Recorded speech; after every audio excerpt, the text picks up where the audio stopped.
TV7 Israel News is made possible thanks to your generous donations. Shalom, good evening. This is TV7 Israel News broadcast to you from Jerusalem. And in today's top stories, the United States prerequisites the IRGC's removal from the list of foreign terrorist organizations upon a public Iranian commitment that the IRGC de-escalate its malign behavior throughout the greater Middle East. Upon departure from Damascus, Iranian Foreign Minister Hossein Amir-Abdollahian cites that progress has been made in efforts to revive the 2015 nuclear agreement. A meeting of the UN Security Council, together with the League of Arab States, deliberates expected ramifications from the Russia-Ukraine war on the global supply of essential commodities, especially among countries that are heavily reliant on Ukraine and Russia. The United States demands of Iran to publicly commit that the Islamic Revolutionary Guards Corps, or IRGC, will scale back its malign behavior throughout the greater Middle East as a prerequisite for Tehran's demand to remove it from the U.S. State Department's designated list of foreign terrorist organizations.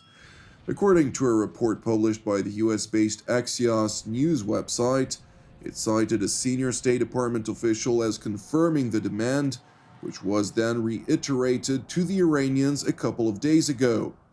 Nevertheless, the report, which was subsequently corroborated by TV7, also cites two other US sources with direct knowledge of the issue as saying that the White House has become increasingly concerned about the domestic political fallout of some kind of a deal with Iran regarding the IRGC and started cooling down to the idea. Moreover, vocal concerns conveyed to the Biden administration by Israel and the United Arab Emirates, among other U.S. partners in the Middle East, that will inevitably face the consequences by the possible delisting of the IRGC. It is important to highlight that the U.S. intelligence community, alongside the U.S. military, have voiced their strong objection to the delisting of the Islamic Revolutionary Guards Corps, which is directly responsible for the death of American and European service members operating in the Middle East. And while the IRGC's senior command has repeatedly vowed to drive out Western forces from the region, merely last night, the IRGC published a video titled in Hebrew, in which it bashfully inquires whether Israel thinks that its ballistic missile attack against an alleged Mossad facility in Iraq's city of Erbil was the end of Iran's retribution, proclaiming further, quote, "You do not have much time," in seeming reference to the Ayatollah regime's pledge to annihilate the Jewish state. Meanwhile, in Damascus, prior to departure for Syria's western neighbor Lebanon, Iranian Foreign Minister Hossein Amir-Abdollahian asserted that the Ayatollah regime had conveyed to the United States, via EU Political Director Enrique Mora, its unwavering position regarding its red lines, which of course includes the delisting of the IRGC, and emphasized that the US needs to act pragmatically, which practically means succumbing to Tehran's demand for the purpose of reviving the 2015 nuclear agreement. ما معتقدیم امروز بیش از هر زمان دیگری به توافق و به نهایی کردن توافق در وین نزدیک شدیم. ما آخرین پیشنهادات خودمون رو برای رسیدن به نقطه قطعی توافق از طریق هماهنگ کننده اتحادیه اروپا به طرف آمریکایی ارائه دادیم. به طرف آمریکایی به صراحت اعلام کردیم که از خطوط قرمز خود عبور نخواهیم کرد. اگر طرف آمریکایی واقع بینانه برخورد کند، ما آمادگی داریم در آینده نزدیک توافق را با حضور وزرای خارجه عضو کمیته مشترک برجام در وین نهایی کنیم. It is interesting to know that while the Vienna talks are officially suspended, Qatar, which was recently designated by the Biden administration as a major non-NATO ally of the United States, is working behind the scenes to try and bridge outstanding gaps between Washington and Tehran, including on the potential delisting of the IRGC. Nevertheless, Doha's strong ties with Tehran, which caused relations between Qatar and other Gulf Arab nations to sever, before the previous U.S. administration under U.S. President Donald Trump managed to bring about reconciliation, was once again brought to the surface when Qatar allowed the Islamic Revolutionary Guards Corps to erect a booth for the purpose of showcasing its equipment for potential buyers at the Doha International Defense Exhibition and Conference between March 21st and 23rd. It is interesting to know that adjacent to the IRGC booth was located U.S. firm General Atomics, which showcased its MQ-9B Predator drone, which is engineered to conduct anti-surface warfare, including maritime surveillance and precision-guided munitions, and ironically, is commonly utilized against the IRGC in the region.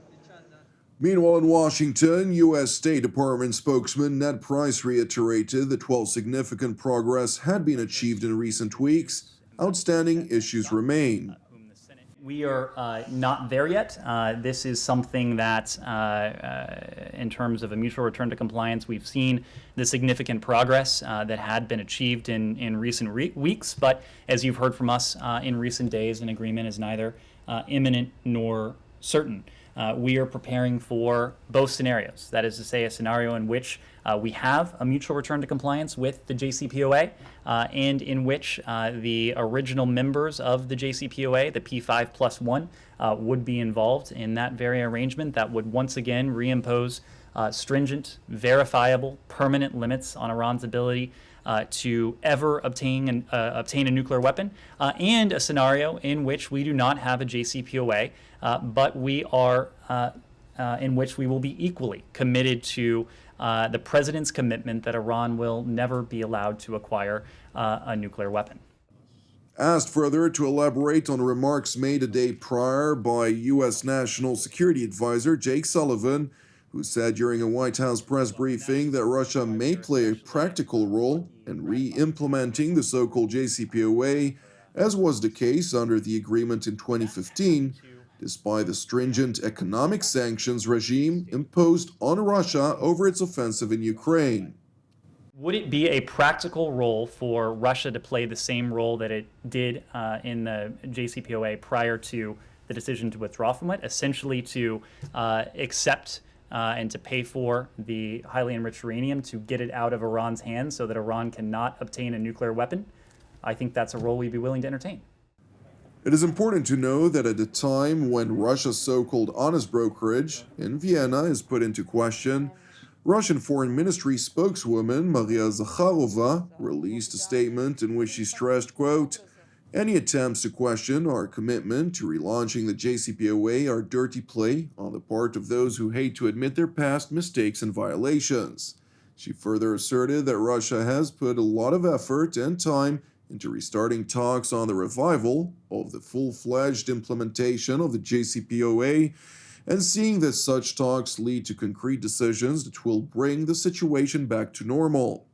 Moscow's foreign ministry spokeswoman also utilized her written statement to reiterate that it was the United States, rather than Russia, which pulled out of the agreement in the first place, while accusing Washington further of blatantly trying to shift its responsibility to Moscow.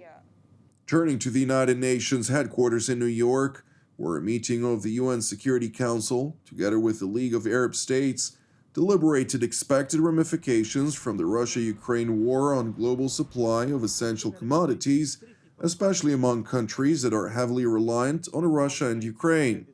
Speaking to the Council, UN Secretary General Antonio Guterres voiced alarm, since the ramifications of the East European conflict is evidently hitting the poorest the hardest and planting the seeds for political instability and unrest around the globe. Scanning the region today, these appeals are even more critical. We remain united in our pursuit of multilateral answers to the cascading challenges facing the Arab world and beyond. These efforts have an added urgency as we face the profound global ramifications of the war in Ukraine.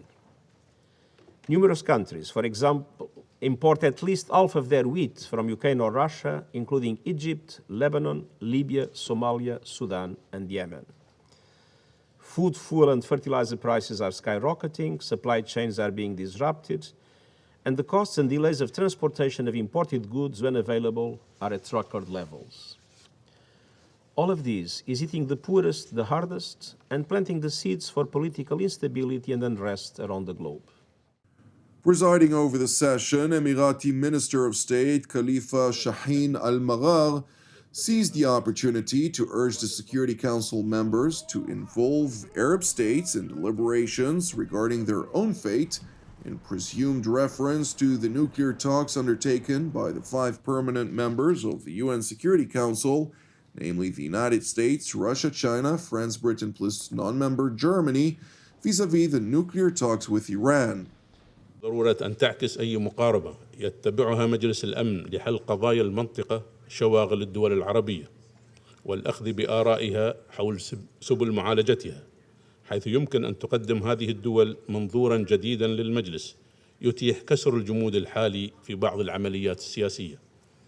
ونشدد هنا على أهمية العمل بمبدأ إيجاد حلول عربية للقضايا العربية، ويتطلب ذلك في المقام الأول المطالبة بوقف التدخلات الأجنبية في الشؤون العربية. كذلك نؤكد على أهمية احترام. Thank you for watching us. As part of TV7 Israel's daily prayer initiative, I would like to encourage you today to pray for the situation revolving Russia and Ukraine, in addition to prayers for our persecuted brothers and sisters worldwide, and for the peace of Jerusalem and the salvation of Israel. I'm Jonathan Hassan wishing you an Erev Mevorach, and we will see you again tomorrow at the same time.